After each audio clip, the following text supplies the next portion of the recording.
이 시대 하나님의 사람, 오늘은 전선의 권사를 만나러 왔습니다. 불교와 유교, 토속신앙 속에서 자란 그녀지만 하나님의 사랑 가득하신 계획 안에서 그 사랑이 이슬비에 옷이 젖듯이 삶에 스며들어가게 되었습니다. 이제는 전도자로 양육자로 살기로 기도드리며 순종의 삶을 살아가고 있습니다. 12번째 이야기. 모든 것을 선하게 이루시는 하나님이십니다. 그해 여름은 정말로 더웠습니다. 둘째 언니 딸이 여름과 겨울을 정반대로 사는 시드니에 살고 있어 피서 삼아 선선한 늦가을 같은 그곳으로 가려 했는데 어느 날 갑자기 교구 담당 목사님께서 여름 아울리치 전도팀의 팀장으로 섬겨달라고 하셨어요. 제 피서는 갑자기 훌쩍 날아가 버렸지만 저는 하나님의 부르심이라 믿고 기쁨으로 순종하기로 하였죠. 120여 명의 버스 세대로 경포대 지역으로 가서 2박 3일 동안 경포대 지역을 전도하기로 하였어요. 농어촌 지역의 집들을 방문하여 전도해야 하는데 그곳 분들은 매년 전도팀을 맡게 되시니 우리들의 전도는 핵심을 잡아 15분에서 20분 이내로 하는 것이 좋겠다고 계획을 세웠지요. 지루하지 않고 가슴에 딱 와닿는 전도를 해야 하는데 120여 명에게 체계적으로 훈련을 시켜드릴 시간도 없었어요. 저는 기독교 서점을 찾아가 글없는 그림책을 100권을 구입하고 짧지만 재미있고 확실한 복음전도 이야기를 준비했어요. 교구 식구들은 기쁜 마음으로 세대의 버스에 나누어 타고 7월 말의 더위 속에 경포대로 떠났어요. 저는 달리는 버스 안에서 전도 책자를 갖고 설명을 해드리고 2명씩 짝을 지어 연습도 하게 해드리니 재미있다고 하시며 열심히 따라해 주셨어요. 휴게소에서 저는 다른 버스로 바꿔 타서 설명과 실습을 해드렸어요. 경포대에 도착하여 점심을 먹고 나서 본부로 쓰게 된 경포대교회 본당에서 30분 동안 아울리치 전도 사역을 위해 성령 하나님께 간절한 마음으로 기도를 드리고 다시 연습을 해보게 해드리니 전도 사역이 그 의미와 가치도 중요하지만 너무 재미도 있을 것 같다고들 하시며 2명씩 짝을 지어 준비해간 선물도 갖고 씩씩하게 동네별로 나가셨지요. 5시가 넘어 돌아온 전도자들의 발걸음에는 기쁨의 소리가 가득 담겨져 왔어요. 돌아와 첫날의 전도 보고 모임에서 발표를 하는데 전도가 되어 기쁘다는 팀들, 준비를 다시 점검하고 내일 다시 가서 한 번 더 전도하겠다는 팀들의 뜻깊은 이야기들이 있었고 감사기도로 첫날의 전도를 마무리했죠.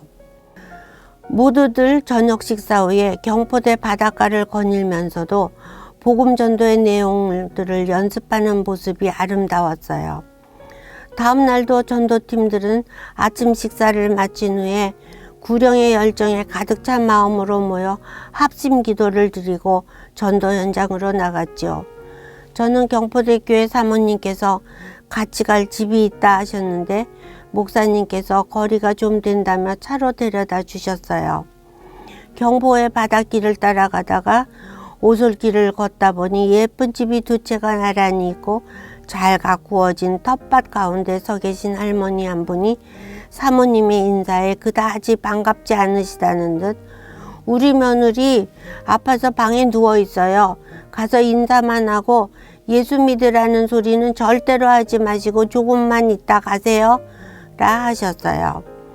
현관문을 열고 들어가니 7월 말의 여름 더위에도 마루 유리문이 꽉 닫혀 있어 집안이 무척 더웠어요.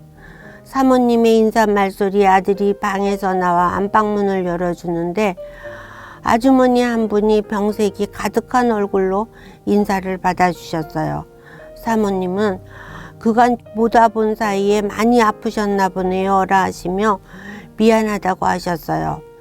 목사님 부부께서 가끔 인사차 들리시곤 하시며 전도를 하고 계시는 댁이었어요. 할머니께서 완강하게 기독교를 반대하고 계시다는 집안을 둘러보니 달마대사 그림에 족자와 도자기들이 있고 집안 곳곳에 부적도 붙어 있었어요. 아주머니는 삼복더위에도 내복을 입고 긴 팔샤츠 위에 스웨터까지 입으시고 전기장판에 솜니불까지 깔고 덮고 창문도 꼭꼭 모두 닫고 있으셔서 반팔 티셔츠 하나만 입고 앉아 있어도 저는 숨이 턱턱 막히는 듯 더웠지요. 어디가 아프신가요? 큰 병원에 가 진찰은 받아보셨나요? 하니 가서 온갖 검사를 다 받았는데도 병명을 모른다 해서 남편이 의사에게 화를 내고 왔다면서 몸에 기운이 하나도 없고 춥다고 하셨어요. 이런 적이 언젠가 또 있으신 적 있으셨나요? 몇 년 전에 이런 적이 있었는데 그때에는 설악산 신흥사에 가니 천도제를 지내야 한다고 해서 제를 지냈더니 나았어요. 그래서 며칠 있다가 친구와 신흥사에 가서 천도제라는 것을 드리러 가려고 해요. 한 200만 원이나 300만 원쯤 들 것 같지만 낫기만 하면 무엇이든지 하려고 해요. 천도제는 육신을 떠난 홀령을 천도하여 저 세상으로 보내주는 불교의 제인이 쉽게 말해 아주머니에게 죽은 홀령이 붙어 있다는 뜻이지요. 저는 잠시 하나님께서 이 아주머니를 가엾게 여겨주시고 도와주시기를, 복음을 전할 저의 손을 친히 잡으시고 사용해 주시기를 간절히 기도드렸어요. 그리고 아주머니께 이렇게 말했어요. 제가 자매님이라 불러도 될까요? 자매님께서 지금부터 제가 전해드리는 말씀을 잘 들으시면 돈 200만 원, 300만 원씩 드리지 않고 단돈 10원도 안 드리고 병이 나을 줄로 믿습니다. 어떻게 하시겠어요? 네, 잘 듣겠습니다. 곁에 계신 사모님께 제가 지금부터 복음을 전할 텐데 곁에서 끝날 때까지 중보기도를 간절하게 드려주세요라 부탁드렸더니 깜짝 놀라시는 듯 했어요. 나중에 들으니 제가 그렇게 말하는데 너무 결연해서 제 눈에서 불빛이 나는 듯해 보였다고 하셨어요. 사모님은 중보기도를 드리시고 저는 1시간 반 동안 전도 폭발의 전체 분량을 모두 전했지요. 더운 줄도 모르고 저는 천부 하나님, 성자 예수님, 성령 하나님의 자매를 향하신 사랑과 약속과 전능하신 능력을 듣고 그 자매는 예수님을 영접하였어요. 할렐루야. 뒤이어 하나님께서 이 사랑하시는 딸의 병도 다 걷어버려 주시라고 세 사람이 마음을 모아 간절히 치유의 기도도 드리니 자매는 아멘하며 모두를 받아들였죠. 영접 기도를 드리고 경포대 교회에 나가 등록하기로 약속한 뒤 그리스도인의 교회 생활에 대한 안내까지 모두 해드렸더니 제 온몸은 땀으로 젖어 있었지만 저는 성령의 은혜의 비로 젖어 있는 듯 기뻤지요.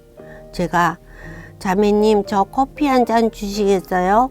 부탁을 하니 아들에게 커피를 갖고 들어오라 해서 제가 창문 좀 열자 했더니 아들이 어머니가 많이 추워하시고 기운도 없으셔서 마당에도 못 나가시고 화장실 출입만 겨우 하시는데요 라며 걱정스러워 하는데 자매가 하나님께서 고쳐주셨음을 믿고 창문을 열게 해주었죠. 저는 전기장판도 걷어버리게 하고 겨울 스웨터도 벗고 사모님과 제가 돌아갈 때 큰 길까지 전송도 해주시라고 부탁을 드렸죠.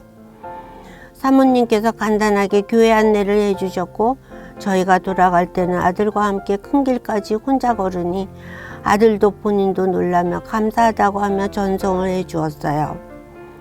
자매는 그 후로 남편과 신앙생활도 잘하며 가족과 친지들을 전도하며 사모님과 집집마다 전도도 다니며 교회의 큰 일꾼이 되었어요. 보고 싶다는 연락이 여러 번 오기에 남편과 함께 그해 늦가을에 경포대 교회를 방문하니 그 자매는 완전히 건강해져서 얼굴에는 병색이 하나도 없고 반짝이는 얼굴로 맞아주었어요. 자꾸만 자기 집에 가자 해서 따라갔더니 교회 나가면서 모든 부적을 다 떼어내고 달마대사 도자기와 족자들은 다 없애버렸다고 하며 농사지은 배추와 물을 트렁크에 가득 실어주어서 언니와 같이 그의 김장으로 담갔어요. 언니가 우리는 별김장을 다 하는구나라고 하며 복음 전도의 기쁨을 같이 나누었죠. 원래 바다를 좋아해서 평소에도 동해 쪽으로 가끔 찾아가곤 했는데 그 후로는 가족들과 경포의 바다를 가면 목사님 네 분도 뵙고 자매 부부도 만나보며 지내고 있어요. 생각해보면 이 세상 끝날까지 마지막 한 사람이라도 구원하시려는 하나님의 천년을 하루처럼 여기시며 기다려주시는 그 크신 사랑과 천지 만물을 말씀으로 지으시고 운행하시는 전능하신 하나님을 믿고 의지하는 우리 모두에게는 하나님이 이루시는 기적 같은 일을 보고 동참하는 기쁨도 누리게 해주시는 줄 믿습니다. 모든 것을 선하게 이루시는 하나님이십니다. 우리가 알거니와 하나님을 사랑하는 자, 곧 그의 뜻대로 부르심을 입은 자들에게는 모든 것이 합력하여 선을 이루느니라. 로마서 8장 28절 말씀입니다.